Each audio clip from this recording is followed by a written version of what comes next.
Well, it's time for me to do this. So in today's video, I'm going to be showing you guys me beating Yokai Peak Nightmare using Gilded Skies items and one Yokai Peak Insane item. Now the reason I'm doing Yokai Peak Nightmares and Gilded Skies items was I originally was going to do Oathsworn on Yokai Peak Insane, but I saw another video of someone doing it and I figured it wasn't really worth doing. And also, literally everyone asked me to do Nightmare instead. Because, I don't know why, but most people don't really understand that Insane to Nightmare is like no different than Nightmare from the previous dungeon to the next dungeon on Insane. Almost nobody knows that, or apparently doesn't know that. So, figured why not just do Nightmare instead. So, if you guys haven't seen my recent two videos, I mentioned in the second video that I've been pretty unlucky for getting items, and in particular, the Yokai Peak Insane item was the one I was specifically unlucky for, while also being unlucky in Yokai Peak itself. But this was the item I was grinding the most on, and for some reason, I was just never able to pull a purple piece. I have pulled a lot of green, gray, and blue pieces. Well, not really blue, but I did get a few. But I've only gotten one purple weapon, and that is my warrior one that I have right now. Now don't worry, I have an alternate for my mage sets, and you'll see what that is when I get to my loadout, but it took me a really long time to get this purple weapon, or even get one at all. In fact, as in the last video, which is my Warzone compilation, I mentioned I pulled a rare item that I wanted to use for this challenge, and this warrior weapon was that weapon. Alright, so enough ranting, let's get right into my loadout. So with my warrior loadout, I am using a purple Gilded Skill warrior set, my helmet being 15.1 million physical power, and my armor being 15.3 physical power. And for my weapon, I'll be using the best insane weapon, which is the Station Crescent, and it has 20.7 million physical power. Now, as high as this seems, this actually isn't the absolute highest it can go, because from the roughly purple insane pot range, it can go from around 190 million to 209 or 210 million. So this is a really high pot, so this should give me enough damage to beat the dungeon. Now for my skill points, I'll put all my points on physical power because if you guys haven't kept up to date with Yokai Peak, you don't need that much HP compared to Gilded Skies, as the recommended HP for Gilded Skies Nightmare, or at least the high recommended HP, which is 2.7B, if you add 100 million to that, that's basically your recommended HP for Yokai Nightmare, which, to be honest, I still think is really unbalanced, but who cares? Now for my spell, I'll just be using Blade Barrage and Enhanced Inner Rage, because Blade Barrage is the better of the two Gilded Skies Nightmare spells for warriors.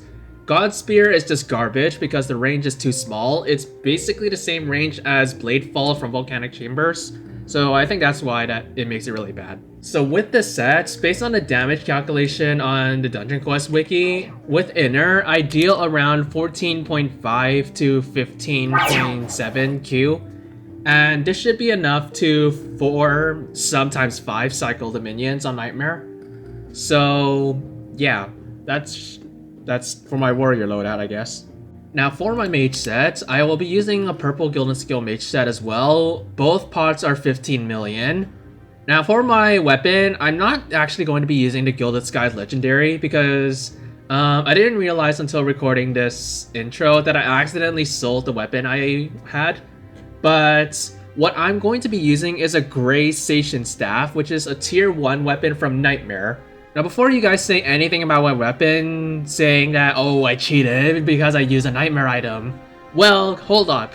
The tier 1 weapons, if you get them in gray, they're actually the exact same pot as the best insane weapon in the purple rarity. I don't know if many people know this, but if you get a weapon like in the gray rarity, it'll be the same pot as the weapon tier below it in the purple rarity. Like, the pot range will be exactly the same. The only exceptions to this are all the dungeons below boss raids, and especially from Ghastly Harbor to Steampunk Sewers, because for Steampunk Sewers, that is the only dungeon where the insane armors are always better than the mythical weapon or armors. It's just a strange inconsistency, but from Orbital Outpost onwards, this will always be the case. Now for my skill points, I'll also be using all my skill points on spell power, and for my spells, I will be using a mix of Jade Rain and Amethyst Beams. Now, the reason I use Amethyst Beams is because it actually is faster than Jade Rain by 0.5 seconds. And also, I would use Jade Rain on one of the stages, which I kind of showed in my Yokai Peak review, I think. So you can refer to that as to why I'm using Jade Rain. And my damage range for this is around 15 or 14-ish Q to 15-ish Q. It's not that much lower than my warrior set, but it should still give me enough damage to beat the dungeon. So I guess that's it for my loadouts. Nothing really else to say. So without further ado, let's get into the runs.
Now I know some of you are going to be asking why I didn't use full inner on all the minion stages. This is because using inner, there is a chance that the minions would need an extra cycle to kill, and this would cost me some time. So to minimize or to maximize how much time I have on the dungeon, I need to use 2 spells, as this gives me 10% more damage, and that just so happens to be enough to always 4-cycle the minions. Now, you actually don't need inner to beat all of the minion stages, except for maybe the stages after the first boss, because the minions on there are kinda rigged without inner. But you'll see what I mean, or you probably would have seen what I mean if you were watching the entire playthrough. So yeah, that's why I use double spells on the first few stages and maybe some on the later stages, but yeah, there you go.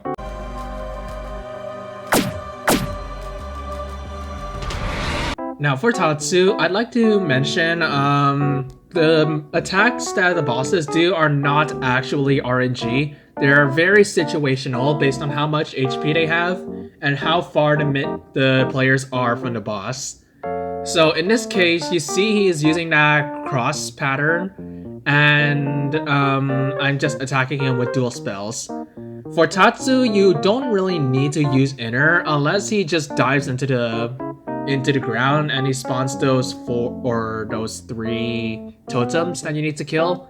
Other than that, you don't really need Inner for this boss at all if you know how to respond to him. And in my case, I studied this boss using the damage I had, so I know what to do for each attack and when they're gonna appear. This is why I seemed so good at the boss, or apparently had good RNG. I just managed to get in a situation where I had very easy to dodge attacks and I didn't have that time where he just plunged into the ground and then started whittling down my HP. Because with 700 million HP, that's gonna kill me very quickly. So yeah, a lot of very situational stuff. I might try to cover this in another video, but I'm not going to cover it here. So yeah. Now here's what I was saying about when the stages after first boss are kind of rigged without Inner.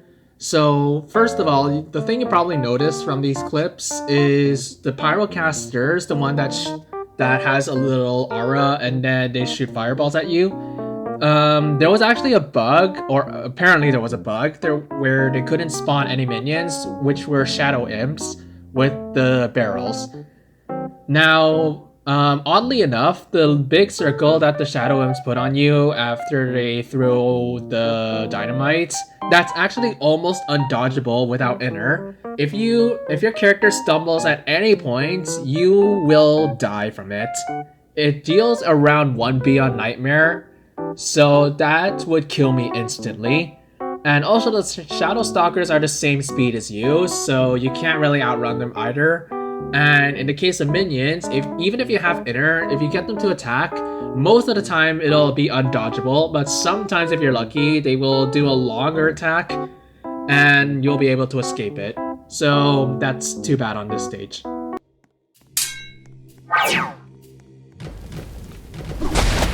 So this is the only part where I used Jade Rain, because using Jade Rain, I've been able to hit all of the minions on that stage at once. Now I did mention in my Yokai Peak review, I am not able to hit all of the minions using Jade Rain, but I was able to do that with Spinning Blade Smash. If you adjust how you approach it, you actually can hit all the minions. It's just that if you come in from the middle and then attack them, you will miss 2 of the minions. So, yeah, that's how I tackled this section. And also I was trying to time my Inner accordingly so I do not get killed by the shadow imps. Because as I mentioned in the last section, it is sometimes undodgeable. It is very inconsistent on whether you avoid it without Inner or not. So that's why I was using Inner for the entirety of these 2 stages. Now for the second boss, this is another part where I kind of abused his situational mechanic.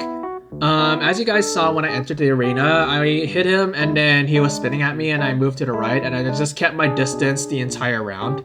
Now there is an RNG aspect. The circles that go around the arena, those are RNG, and when they appear on top of you, they're undodgeable even with Inner. So I kind of had to try to keep a mental note of where they spawn, because like Gilded Skies on the main boss, they are always in the same spot.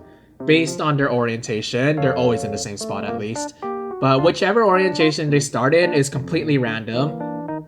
So yeah, I kind of had to keep an eye out for that. But other than that, I can just circle around the entire arena with him only spinning at me and not roaring, putting that anti-healing thing, or jumping on top of me. Because although those are dodgeable without Inner, and even with Gilded Skies items and this much HP, I didn't want to encounter those, so I just abused the mechanic that allowed him to only run at me and spin at me. Now at some points or some milestones of his HP, he will spin around the entire arena and put those little lines. I just kept a mental track of where those lines would spawn so I know where to run accordingly. And also, I have to keep my distance because most of the time, if he spins at you, I would probably die with my HP because I wouldn't have enough time to get out of the circles. So yeah, I kind of got a little bit lucky that he never spun at me, but the chances of that are a lot lower than if the circles pop up. So yeah, not really too bad once you know how to approach him, but yeah, that's the second boss. I don't think I need to explain much on the stages after the second boss. You have the Yokai Sorcerers, which are your basic ranged enemies, but they don't move. And also you have the Yokai Shoguns, which are somewhat similar to the Hitmen from King's Castle. Now the Yokai Shoguns have more HP than Yokai Sorcerers, and with my damage, I require an extra cycle to kill them. So whenever possible, I try to hit the second group of Shoguns and Sorcerers, while also being aggroed by the previous group, so I managed to kill the Shoguns quicker, which saves me a little bit of time. This is why I was connecting the stages a little bit in the first stage after the second boss, and the stage just before the main, or before the third boss. I was connecting the groups so I could save a little time, so I don't need to spend an extra cycle to kill the Shoguns. So yeah, that's kind of why I was connecting the groups in this section, but other than that, nothing really special. I actually tried using no inner for this entire section to see if I could potentially kill the Shoguns in 4 cycles only instead of 5, but every time I tried, I would always get killed by a Shogun. So yeah, I just threw that plan out the window.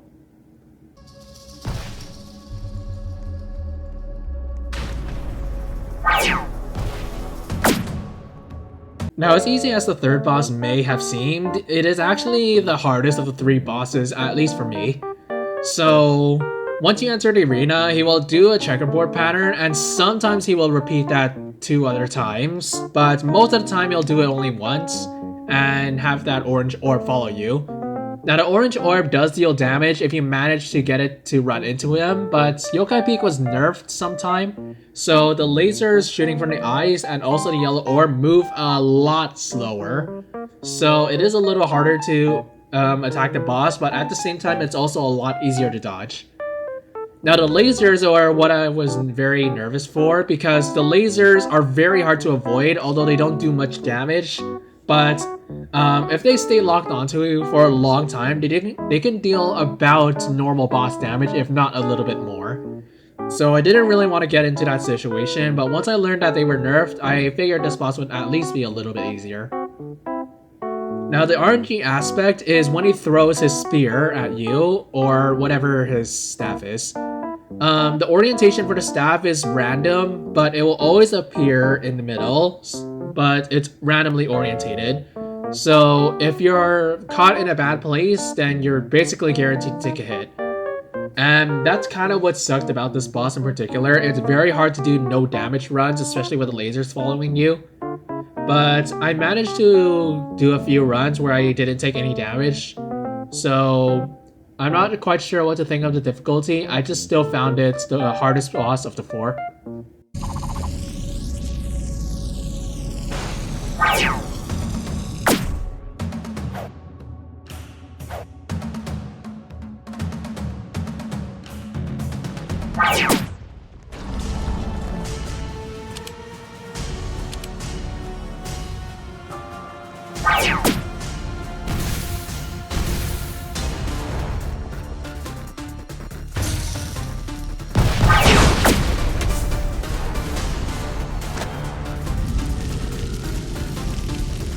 I think I know what you were all thinking, that Sarugami was going to kill my runs 90% of the time because of the orange circles that spawn around the arena.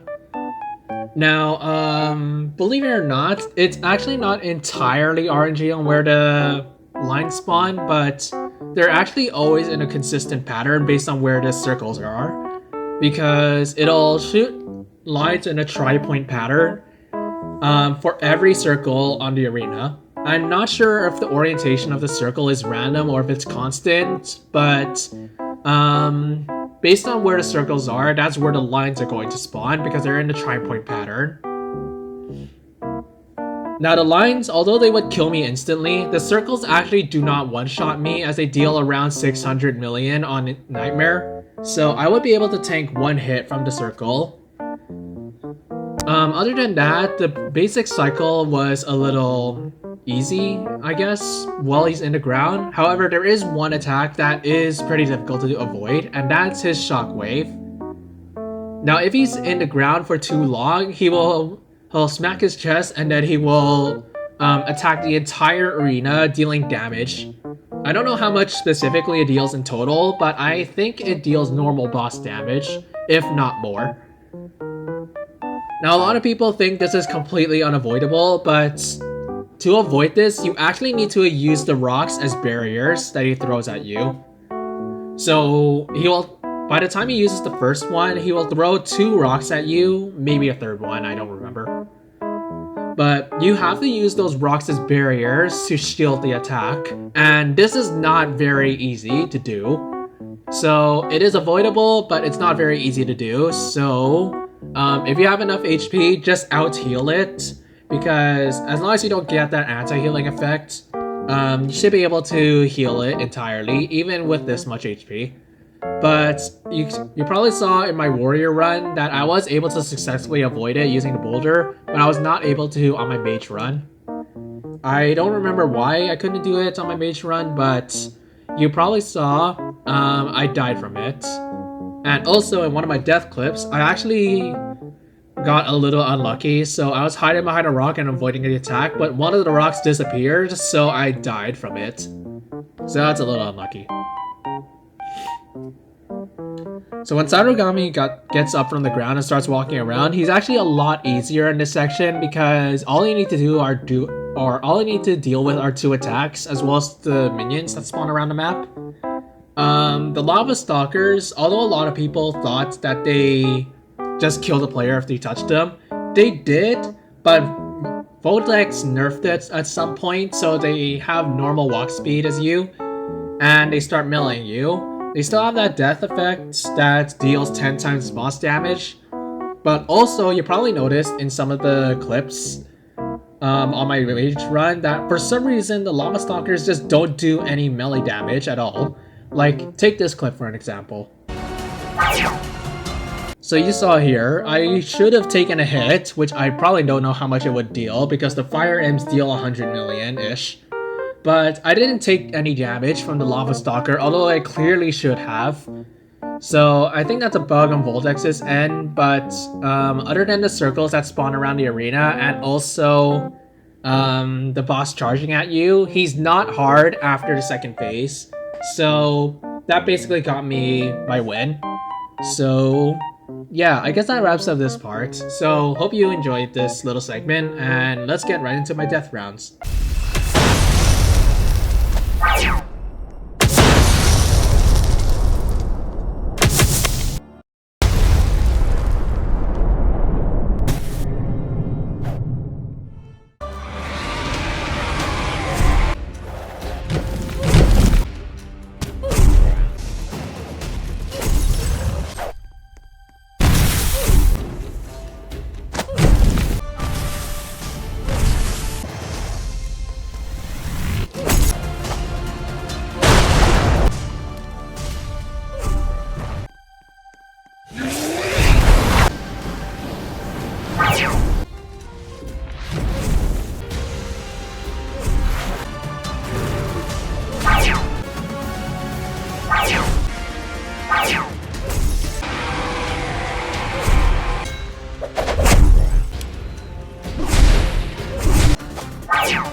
So yeah, that's my Yokai Peak Nightmare run with Gilded Skies items. It took me a long time to record this video because I was, again, really unlucky with my drops.